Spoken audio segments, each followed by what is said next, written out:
నా దేవుని సెలవు లేకుండా నిన్ను కంప్లీట్ గా నాశనం చేయటం ఎవ్వడి వల్ల కాదు. అంతా అయిపోయింది అనిపిస్తాడు, శూన్యం అయిపోయింది అనిపిస్తాడు, సమాజాన్ని కూడా అననిస్తాడు.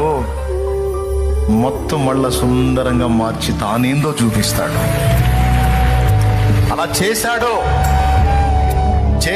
అనుభవించే చెప్తున్నా.